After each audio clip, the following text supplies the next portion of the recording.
Graças a Deus, meus irmãos, boa noite novamente. Graças a Deus, até o som está cooperando nesse momento, né? Fique em oração.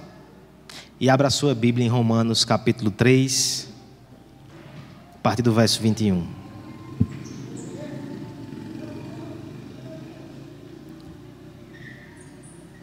Romanos capítulo 3.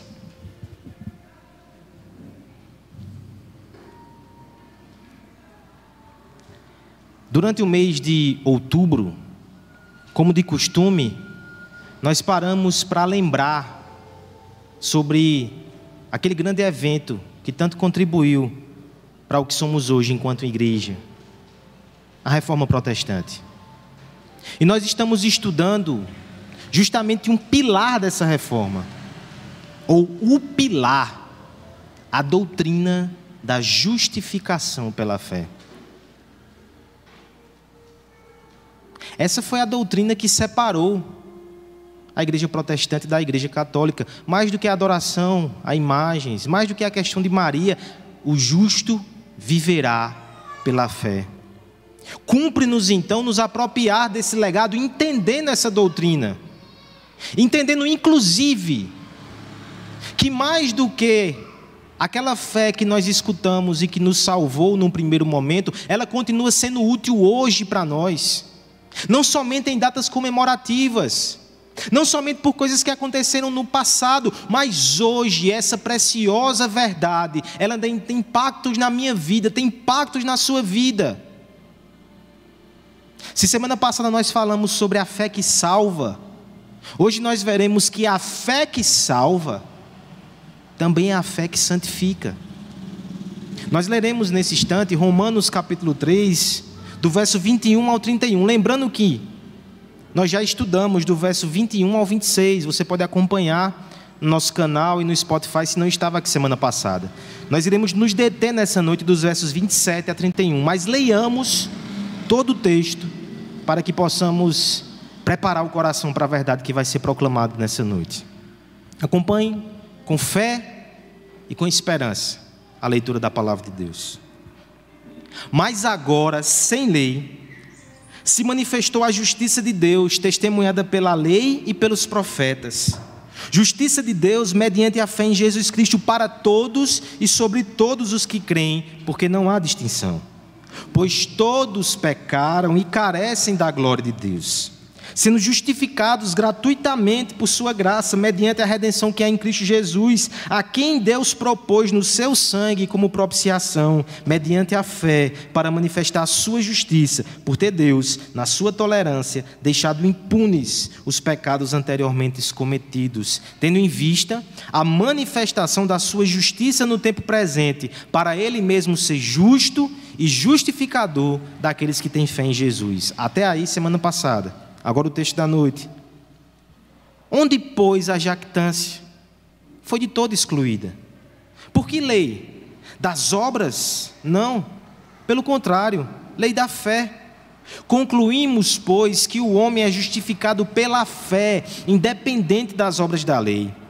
É porventura Deus somente dos judeus? Não é também dos gentios? Sim, também dos gentios, visto que Deus é um só, o qual justificará por fé incircunciso e mediante a fé o incircunciso. Anulamos, pois, a lei pela fé? Não, de maneira nenhuma. Antes, confirmamos a lei. A relação entre a doutrina da justificação pela fé e a santificação, ela nem sempre foi fácil, tranquila e harmônica. Não sei se você já viu, neste ano ou nos anos passados, alguns irmãos eles costumam compartilhar um videozinho que encena um momento na vida de Lutero, onde há um monge que fala com ele com uma dublagem bem interessante, Herbert Richards. Lutero, você não pode pregar essas verdades. As pessoas vão se entregar ao pecado, Lutero. Se você disser que é pela fé que as pessoas são salvas, você não pode fazer isso. E Lutero reage, mas essa é a fé da Bíblia. Eu não posso pregar outra coisa. Eu tenho que dizer a verdade da Bíblia. Nós não sabemos se esse diálogo é verídico, mas ele faz todo sentido. Ao longo da história da igreja, muitas vezes as pessoas pensaram isso, falaram isso e agiram assim. Se é só por fé, então as pessoas vão se entregar ao pecado, ninguém vai fazer mais boa obra, ninguém vai se preocupar com santidade, não é só pela fé. Mas a gente não pode mudar o evangelho, irmãos. É isso que a Bíblia ensina, é pela fé em Jesus Cristo. Olha o texto que nós lemos, é assim que somos salvos, porque cremos que Ele fez tudo por nós. O pregador do passado, Martin Lloyd Jones, ele disse que inclusive isso é um teste para a pregação do evangelho. Se quando você prega o evangelho, ninguém chega e diz: gente, só isso, você não está pregando direito. É pela fé. O apóstolo Paulo já lidava com esse tipo de acusação. Inclusive aqui em Romanos 6, ele vai desenvolver essa questão. Aquele que crê em Cristo, ele morre com Cristo. Ele não vai viver para satisfazer os seus desejos, ele vai viver para a santidade. Mas eu quero dar um passo além nessa noite, irmãos. Eu não quero que você entenda somente que a verdadeira fé, que o verdadeiro evangelho não nos joga numa vida de pecado, mas eu quero que você perceba que há um efeito positivo na justificação pela fé. Quando você entende essa justiça, quando você entende esse evangelho, quando você entende a obra de Cristo, algo acontece no que diz respeito à sua santificação. Essa fé, ela salva, mas ela também santifica. Semana passada nós vimos aqui no início desse texto que a fé salvadora se baseia na Escritura. Que a fé que salva, ela reconhece a nossa incapacidade, todos pecaram e carecem da glória de Deus. A fé que salva, ela abraça a suficiência de Cristo. Ele é a nossa justiça, Ele é a nossa redenção, Ele é a nossa propiciação. A fé que salva, ela confia plenamente em Deus. E agora, depois de concluir essa exposição poderosa, o apóstolo Paulo nos mostra que aqueles que abraçam essa fé, que aqueles que recebem esse Cristo, que aqueles que são salvos de forma tão graciosa, na sua vida, essa fé produz impactos profundos. Veremos nessa noite, irmãos, que a justificação pela fé tem efeitos santificadores, pelo menos 3 que nós extraímos aqui do texto. O primeiro efeito santificador da justiça que vem de Deus é que ela produz humildade, versos 27 e 28. O segundo efeito santificador da fé que salva é que ela produz unidade, versos 29 e 30. E por fim, a fé que salva, ela nos santifica porque ela proporciona a verdadeira piedade, verso 31. Vamos ver esses poderosos efeitos nessa noite, avaliando o nosso coração, em intercessão, intercedendo a Deus, para que essa fé produza esses frutos em nós cada vez mais, para a glória de Deus e para a nossa alegria. Primeiro efeito, então, da justiça que vem do céu, primeiro efeito dessa fé que salva, é produzir humildade. Leiamos todos juntos, a uma só voz, os versos 27 e 28. Onde, pois, a jactância foi de todo excluída.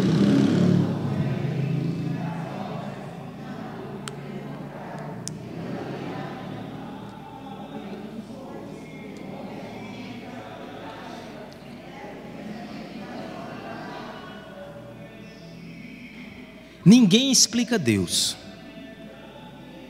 Mas será que você pode explicar a santidade, um filho de Deus?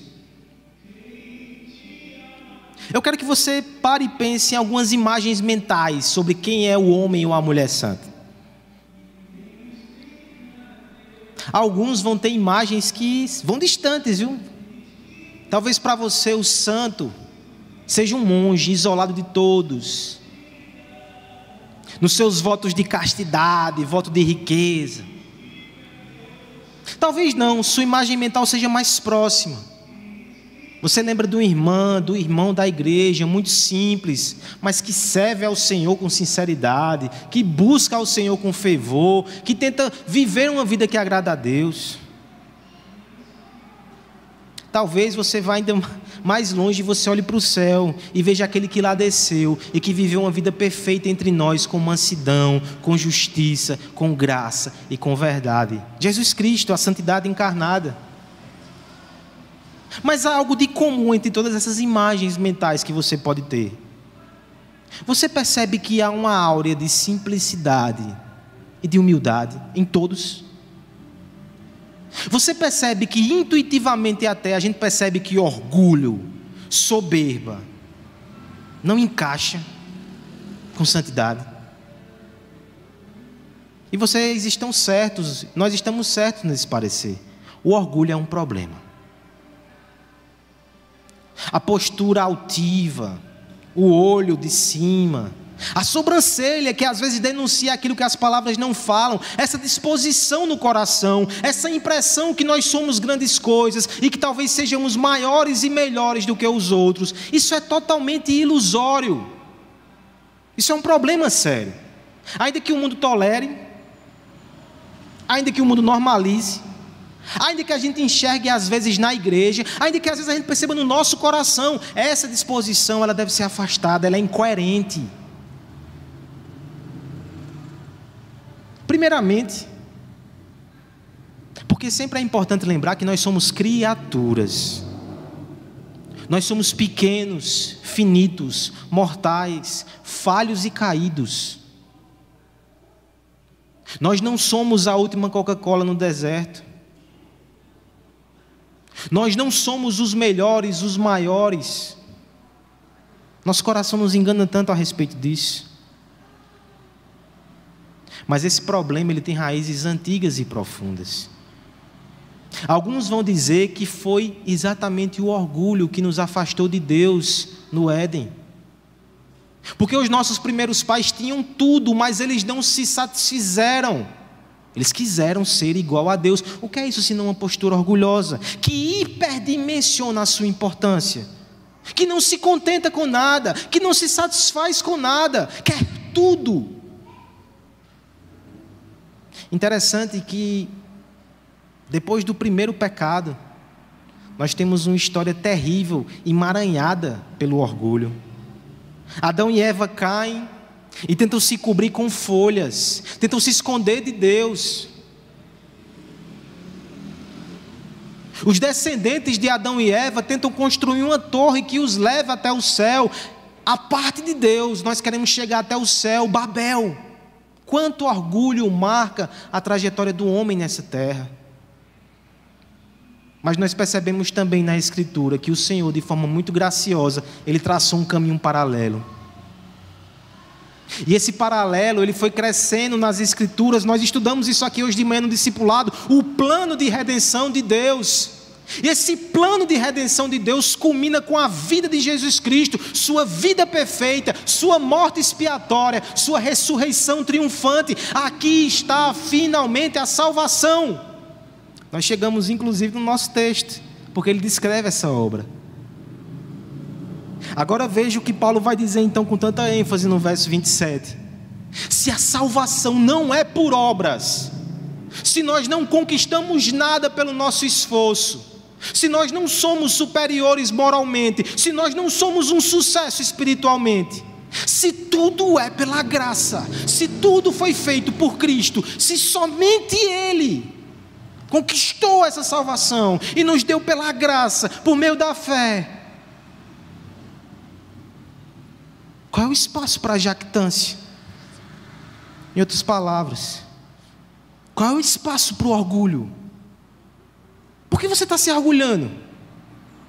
Por que você bate no peito? Por que você olha para os incrédulos aí fora que vivem sem Deus, que vivem perdidos, e de alguma forma você se sente superior? Se você não fez nada, se você não é melhor do que ninguém, se eu não sou melhor do que ninguém, eu simplesmente fui alvo da graça soberana que nós cantamos aqui.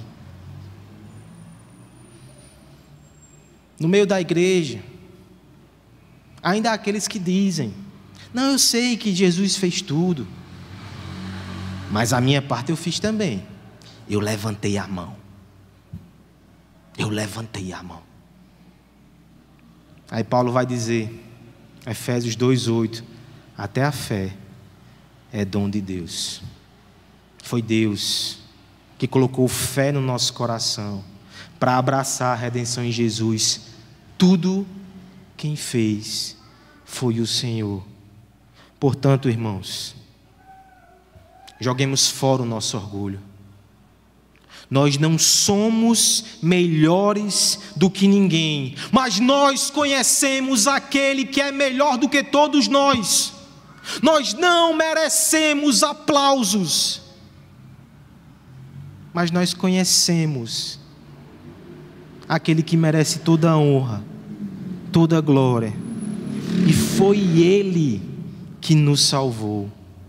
E essa disposição de coração, esse reconhecimento, essa humilhação é o princípio da verdadeira santidade.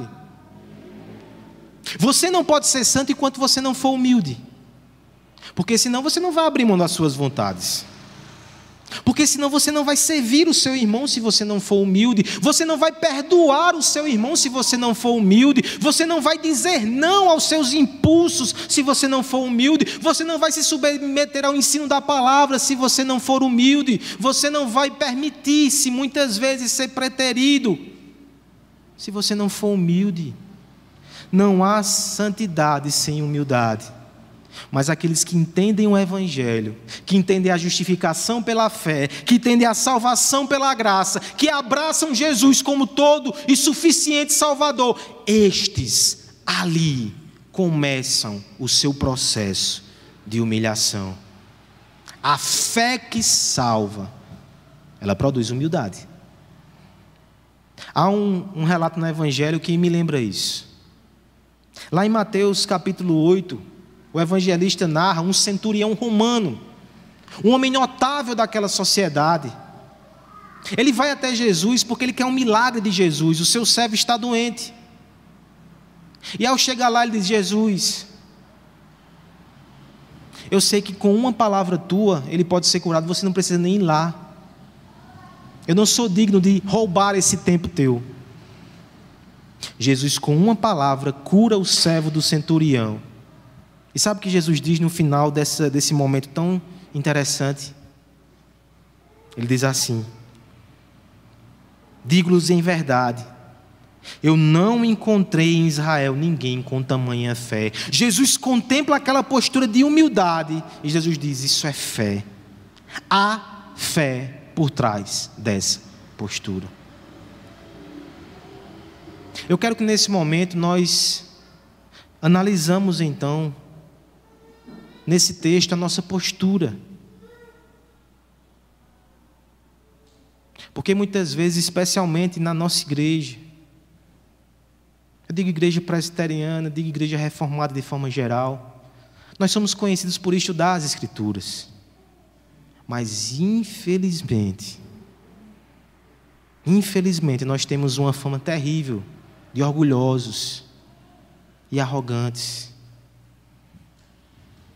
Que conhecimento é esse que produz um teólogo, mas não produz um crente humilhado aos pés de Jesus? Você não está conhecendo direito as doutrinas da graça. Talvez você esteja enchendo o seu coração de conhecimento teológico, mas o Evangelho não está quebrando o seu coração. Eu lhe pergunto nessa noite: você tem crescido em humildade? Você se pega não revidando mais? Você se pega sendo paciente, sendo compassivo, sendo misericordioso? Ou você ainda é muito implacável? Ou você ainda é cheio de direitos? Lembre das bem-aventuranças, irmãos: humilde de coração, manso, misericordioso.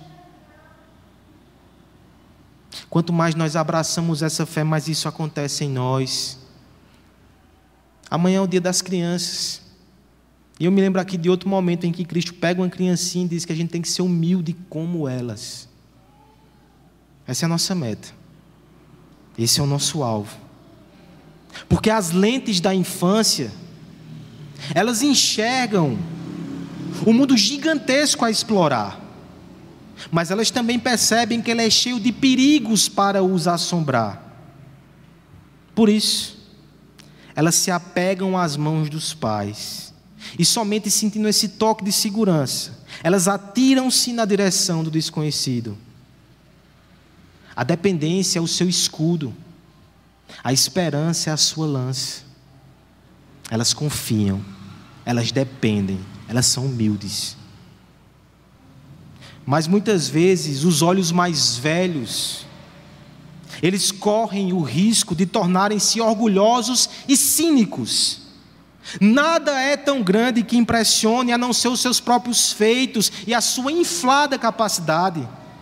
As mãos autônomas não toleram mais auxílio, porque a dependência os humilha e a sua esperança é não depender mais de ninguém, tampouco de Deus. Mas lembremos-nos nessa noite, o reino dos céus pertence a quem ainda tem a lente do espanto, a quem ainda sabe reconhecer as dimensões graciosas e grandiosas de Deus, a profundidade dos perigos espirituais que o pecado traz, e aprendem mais uma vez a dar as mãos àquele que os carrega na cruz e os conduz ao lar e os conduz ao céu. Aprenda a ser como criança. Aprenda a confiar humildemente em Deus. Se Ele entregou Jesus Cristo por você, aquilo que de mais precioso havia no céu e na terra, Ele não vai te desamparar. Não confie em você mesmo, confie em Deus. Seja humilde na presença do Senhor. Esse é o primeiro efeito santificador da justificação pela fé. Quanto mais a gente conhece Jesus, quanto mais a gente conhece o Evangelho, mais nos humilhamos na presença do Senhor. Mas há um segundo efeito santificador nesse texto. Versos 29 e 30. A fé que salva, ela promove a unidade. Leamos juntos os versos 29 e 30. É porventura Deus...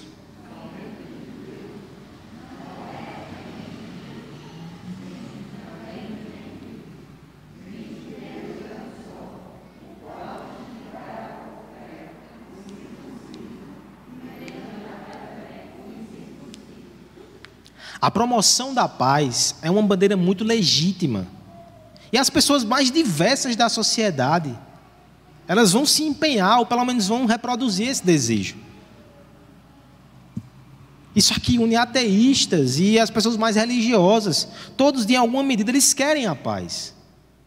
Mas nem todos vão na raiz do problema, aquilo que sabota todas as nossas tentativas e todos os nossos acordos. O orgulho e o pecado impedem a paz. Mas o Senhor Jesus, Ele tem um plano de formar um povo que une-se em torno dEle. Então a sua obra na cruz, o seu Evangelho e a fé salvadora também nos ajudam nisso. Seguindo o rastro, mais uma vez, da origem dos nossos problemas, mais uma vez nós percebemos que é lá no paraíso e na queda do homem que as contendas começam. Logo depois que cederam ao seu orgulho, nós temos ali a ruptura do tecido de unidade entre Adão e Eva. Eles começam a trocar acusações.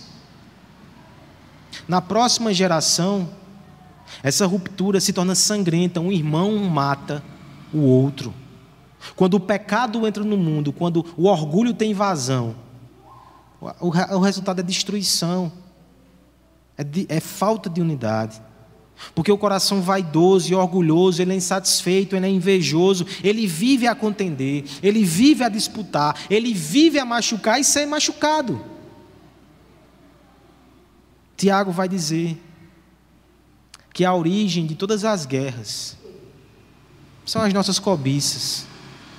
Nós desejamos de forma pecaminosa as coisas. Sendo assim, irmãos, se a fé que salva nos torna humildes, por consequência, já ajuda na unidade. Quando você é mais humilde, você está mais pronto e mais preparado para formar uma comunidade. Mas o texto ainda vai mais além. Paulo vai pegar um tema difícil, sensível e complicado: judeus e gentios. E ele vai mostrar que o evangelho é suficiente para unir esses dois povos e acabar com essa contenda. Ele começa dizendo assim, talvez o assunto pareça cair de paraquedas para você no texto, mas tem tudo a ver. Ele vai dizer assim: é porventura Deus somente dos judeus? Claro que não. Os judeus, eles tinham inclusive isso na boca. Os judeus decoravam desde criancinha isso: ouve Israel, o teu Deus é o único Deus, Deuteronômio 6, verso 4. Eles decoravam isso desde criança. Por isso que Paulo vai perguntar e já responde: claro que não, Deus é Deus de todos. Então veja, quando ele pregava a justificação pela fé, havia na igreja judeus e gentios ou romanos. E ele sabia que esse problema estava ali na igreja. Ele sabia que havia esse preconceito, que havia essa barreira, que havia essa falta de unidade. Então ele começa argumentando: só existe um Deus, né, judeus? Diga para o irmão do seu lado, estou brincando, só existe um Deus. E a igreja possivelmente disse: só existe um Deus? Então todos também não carecem da glória de Deus? Aí ele arremata aqui: esse Deus, que é só um Deus, de judeus e de gentios, ele justificará a todos, o circunciso pela fé, o incircunciso pela fé. Você percebe o que ele está fazendo aqui? Diante do evangelho, todos os homens se encontram na mesma situação, não há um melhor do que o outro. Todos os homens foram criados pelo mesmo Deus. Todos os homens são imagens de Deus. Todos os homens prestarão contas a esse Deus. E todos os homens podem ser salvos pela fé na salvação que esse Deus proporcionou. Acabou. Eu sei que existem diferenças, talvez de gênero, talvez de etnia, talvez de cor, talvez social, milhares de diferenças existem, mas essas diferenças, elas são infinitamente menores do que aquilo que nos une. Diante de Deus estamos na mesma situação, diante do pecado nós temos o mesmo terrível problema, e diante da salvação nós só temos uma alternativa: Jesus Cristo. Aquilo que nos une é maior do que aquilo que nos separa. É nesse terreno que a unidade pode ser construída. Nós temos aqui pessoas diferentes, mas se você for pesar as diferenças, e se você colocar de um lado da balança Deus, o pecado e o evangelho, as suas diferenças são miligramas. Nós somos muito mais parecidos do que gostaríamos de imaginar muitas vezes. Portanto, irmãos, é nesse terreno que a verdadeira humildade, que a verdadeira unidade deve brotar. Esses dias eu estava ouvindo um podcast aleatório no carro e ouvi uma entrevista com o presidente da Pepsi. E ele comentava que nas suas entrevistas ali, nas suas pesquisas, ele percebeu que durante a pandemia, o engajamento dos colaboradores aumentou. Ele foi perguntado por que isso aconteceu. Aquele homem, ele disse que pela primeira vez, as pessoas mais simples da estrutura daquela empresa, e as pessoas nos cargos mais relevantes, elevados, eles tinham as mesmas preocupações, eles temiam o mesmo problema, o mesmo vírus, e de algum modo aquilo os manteve mais perto. Você percebe que se a gente pensasse mais nisso, de que nós temos o mesmo problema, e nós temos a mesma solução em Cristo, as diferenças ficariam menores? Interessante, irmãos, que como pastor, uma das coisas que às vezes me inquieta é tentar de algum modo promover relacionamentos na igreja. A gente ora, a gente pensa, a gente deseja porque isso faz bem para as pessoas e nós precisamos. Mas é em momentos como esse que Deus me lembra, acima de tudo, prega o evangelho. Quanto mais esse povo reconhece a glória de Deus, reconhece o seu pecado, reconhece a necessidade que tem uns dos outros, reconhece o quanto eles são parecidos, mas a verdadeira unidade vai ser promovida no seio da igreja. Porque ela é espiritual também, irmãos. Enquanto eu estou focado somente no meu reino, no meu nome, na minha glória, nos meus sonhos e nos meus objetivos, nesse reino ilusório e sufocante da liberdade plena e anárquica, não há espaço para comunhão, não há possibilidade de comunidade, porque só ingressa nas portas do meu reino quem me serve de suporte ou de escada. Mas quando nós abraçamos o reino do Pai, o Pai que é nosso, uma irmandade surge no horizonte e constroem-se casas de cumplicidade nas ruínas do castelo do egoísmo, sob o som da salvação comum, sob o som do Evangelho, atados pela fé em Cristo. A nova humanidade que é a igreja, ela aprende sobre a alegria do serviço. E aqui eu te desafio, irmão, abandone as suas barreiras de relacionamento.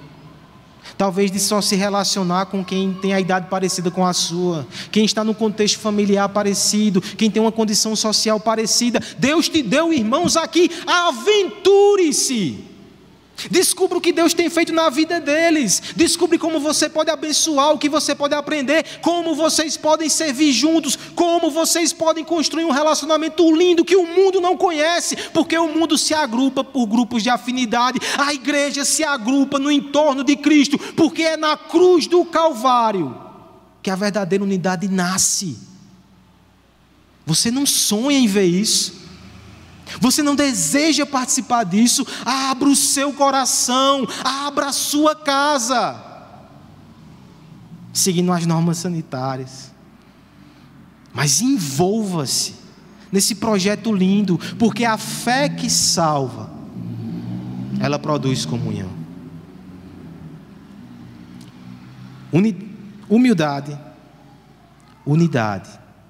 Por fim, irmãos, no verso 31, a fé que salva, ela também proporciona a verdadeira piedade. Leamos todos juntos o verso 31. Anulamos, pois, a lei pela fé.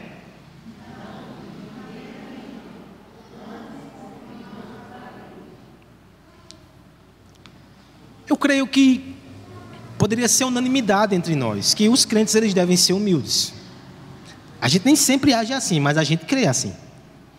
Eu também creio que é um consenso entre as igrejas cristãs que, se você crê em Jesus Cristo, você tem que ser mais aberto a relacionamentos e a unidade. Mas nesse texto aqui, no final dele, nós temos um aspecto que é um pouco polêmico entre os cristãos. O papel da lei no processo de santidade, no processo de piedade. Nós falamos sobre isso algumas semanas aqui atrás, lá no Sermão do Monte. Mas eu quero chamar a sua atenção para um aspecto muito interessante do que Paulo vai fazer aqui agora. Porque ele encerra esse tópico falando sobre a lei e nos parece que ele está respondendo a uma acusação, e é isso mesmo, irmãos. Eu mencionei essa acusação no início, lembra? Anulamos, pois, a lei pela fé. A ideia é, se você e eu somos salvos pela fé, acabou. A lei não tem nada para a gente mais não. Deixa ela para lá, isso faz parte do passado.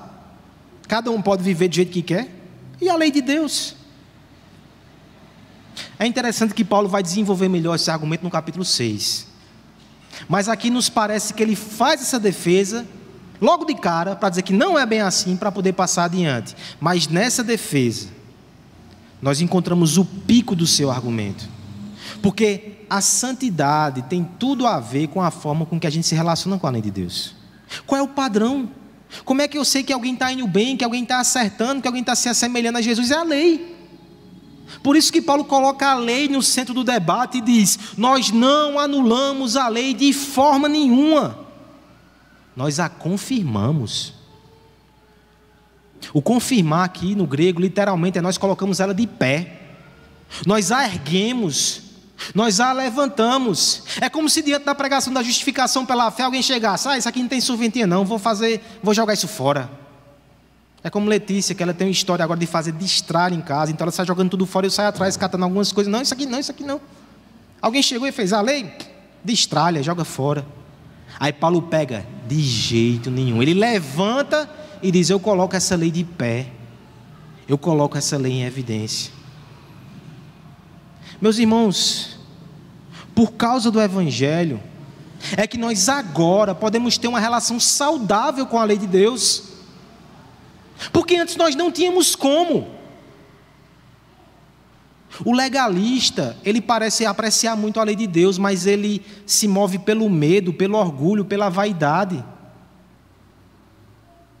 Na verdade, é aquele que foi perdoado pela graça de Deus, que já alcançou a salvação em Jesus, esse é que pode aprender da lei, é que pode conformar a sua vida à lei por amor e por gratidão, não porque ele quer alcançar ou conquistar a salvação, ele já tem o céu por causa de Jesus, mas é porque ele ama, mas é porque ele é grato. Agora ele pega a lei, ele levanta e diz: ó, essa lei me mostra como Jesus é maravilhoso, essa lei me mostra o que Jesus fez por mim, essa lei me mostra quem é o meu Deus, quem é o meu Pai, eu quero parecer com Ele.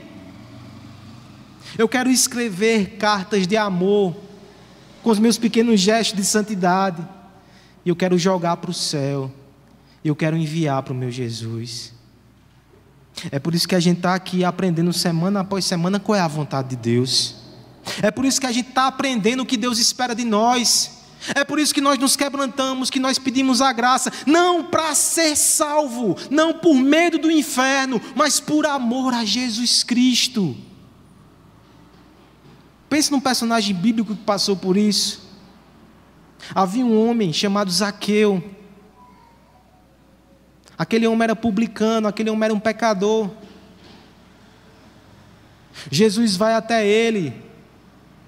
Zaqueu, desce da árvore, senão vão cantar uma música, desce logo. Zaqueu, eu vou para a tua casa. E depois que ele é bem recebido por Cristo, depois que ele tem Cristo na sua vida, aí Zaqueu diz: Senhor, eu vou dar metade de tudo que eu tenho para os pobres, e se eu defraudei alguém, eu vou devolver 4 vezes mais. Você vai dizer: rapaz, que cara entusiasmado. É a lei.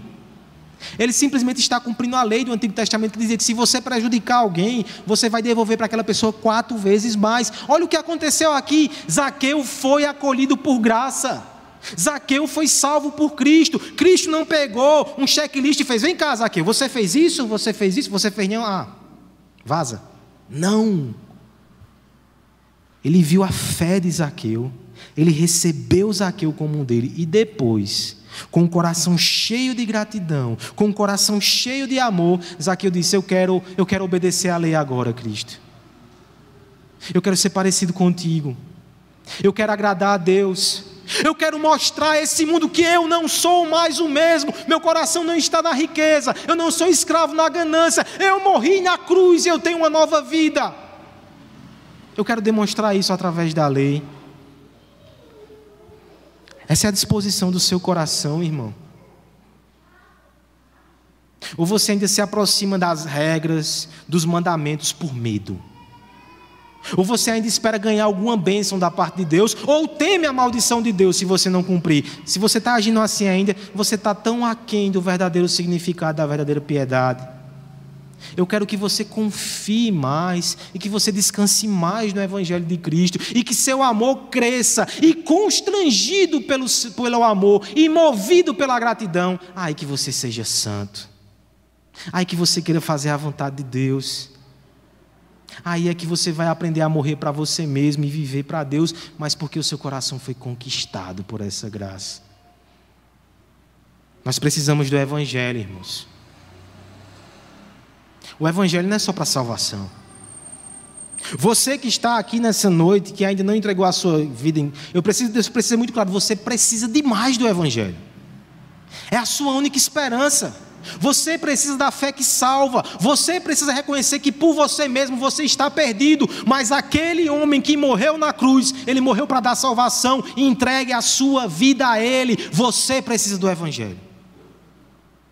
Não saia sem se ajoelhar aos pés do Cristo crucificado.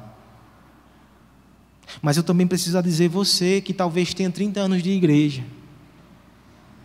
Você ainda precisa do Evangelho. Porque quanto mais você ouve dessa fé, quanto mais você ouve desse Cristo, mais o seu coração enche de amor, enche de gratidão e você vai querer buscar uma vida de santidade. Sem Cristo não há santidade. Em Cristo há transformação e a piedade. Encha sua alma com o Evangelho. Saia daqui alegre, saia daqui grato, saia daqui transformado pela palavra de Deus. A justificação pela fé, ela tem que ser proclamada sempre, para que os perdidos se salvem e para que os salvos se percam em Cristo. Eu preciso da fé que salva, eu preciso da fé que santifica, eu preciso ouvir de novo e de novo a respeito de Jesus e o que Ele fez por mim. Eu preciso ouvir de novo e de novo que eu estava perdido, que ainda hoje eu não posso fazer sozinho nada para alcançar a salvação, mas eu preciso ouvir de novo e de novo que eu fui salvo pela graça. E se Ele morreu por mim, eu devo entregar a minha vida, eu devo viver para Ele, para a glória dEle. Eu preciso ouvir falar sobre a cruz. Eu preciso ouvir falar sobre Cristo, para que eu seja mais humilde, para que eu busque a unidade, e que para que na lei eu desenvolva a verdadeira piedade. Meus irmãos, eu quero que nesse instante você possa lembrar da obra de Jesus Cristo através de uma canção. Nosso irmão João mandou estar conosco nessa noite, e assim que ele falou comigo, eu disse: não vou perder essa oportunidade, vou botar ele para trabalhar. Inclusive porque estamos bem desfalcados hoje. Meu irmão, venha aqui por favor, e nós vamos cantar uma canção desse irmão que fala exatamente sobre a cruz de Cristo. Eu quero que você a ouça em oração. Ajuda aí, Vitor, na logística.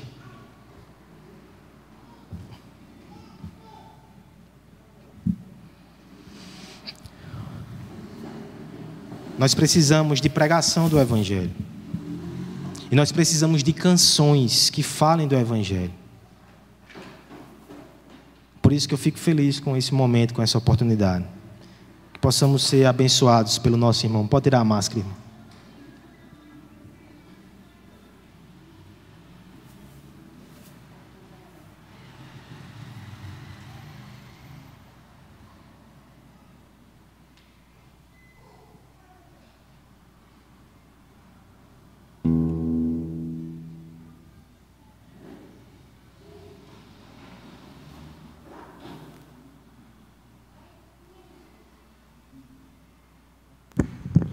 Oi. Graças a paz, irmãos. Que alegria estar aqui, de verdade. Eu sempre quis conhecer vocês assim mais de perto. Sempre falo muito bem do pastor Rodrigo para todo mundo. Isso é verdade, viu?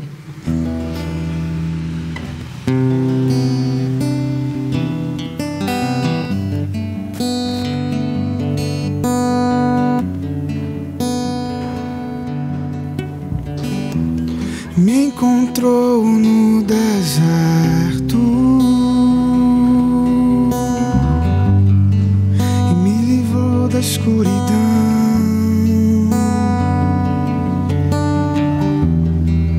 Me levou à sua luz,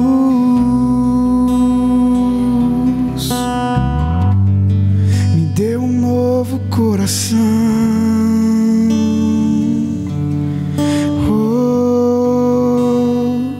Nunca me deixou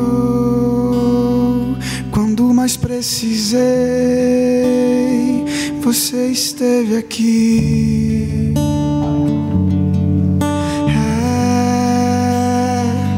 E eu sei bem quem és. Você quem me salvou. Eu nunca mereci. Eu nunca vou te deixar.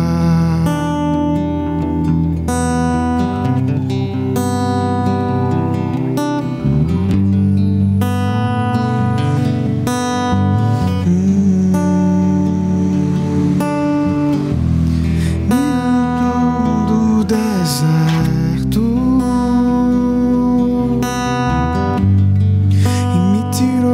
escuridão,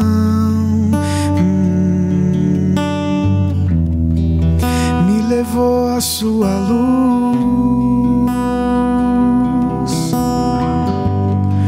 me deu um novo coração, e eu nunca vou te deixar. Você não me deixou. Para onde eu irei? Sem ti eu nada sou. E olhando pra sua cruz, sei pra onde eu devo ir.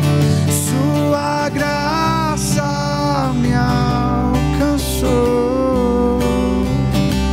e eu não posso resistir.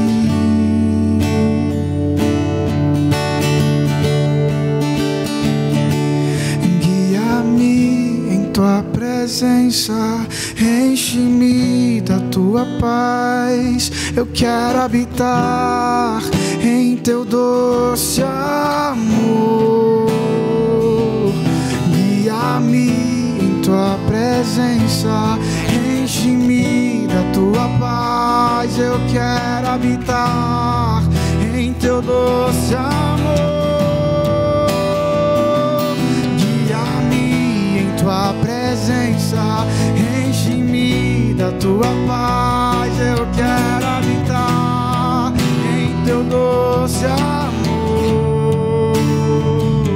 Guia-me em tua presença, enche-me da tua paz. Eu quero habitar em teu doce amor. Eu nunca vou te deixar. Você não me deixou. Para onde eu irei? Sem ti eu nada sou. E olhando pra sua cruz, e olhando pra sua cruz, eu sei pra onde eu devo ir. Sua graça me alcançou, e eu não posso resistir. Oh, nunca me deixou quando mais precisei. Você morreu por mim. E eu sei bem quem és. Você quem me salvou. Eu nunca mereci. Vamos mais uma vez. Oh, nunca me deixou quando mais precisei.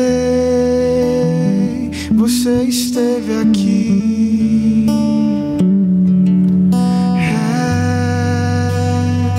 E eu sei bem quem és.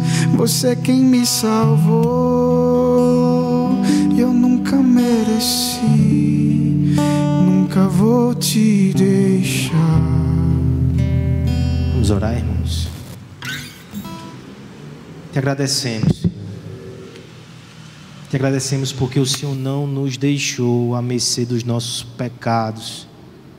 Apesar do nosso orgulho, apesar da nossa rebeldia, o Senhor proporcionou para nós um caminho de salvação na pessoa do Teu Filho amado Jesus Cristo. E pela fé nós nos apropriamos dessa obra e nós recebemos salvação, imerecida salvação, maravilhosa graça, redenção preciosa, Pai.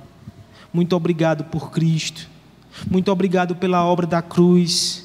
Muito obrigado, Senhor, pela fé que o Senhor nos deu, que nos salvou e que tem nos santificado. Eu te peço, nos ensina, Pai, a apreciar cada vez mais esse Evangelho, a fim de que nos tornemos mais humildes na Tua presença, a fim de que sejamos mais próximos, mais abertos e contribuamos, Senhor, de verdade para a unidade do Teu corpo. Nós queremos também, Senhor, um coração que ama a Tua lei e que se conforma a ela por gratidão ao Evangelho de Cristo. E sabemos que todas essas coisas não vêm de nós, vêm de Ti. Por isso, nos santifica através da fé no Teu Filho Jesus Cristo. Também te peço nessa noite, irmãos, Senhor, por aqueles que ainda não estão em Cristo, que ainda não têm salvação, que dirá então santificação, Pai, que nós não esperemos então santificação antes de salvação, mas que haja salvação nessa noite, porque havendo, sabemos que uma nova vida e uma nova história vai começar na vida dessas pessoas. Salva, Senhor, e santifica para a Tua glória, para a nossa alegria, no nome de Jesus Cristo. Amém.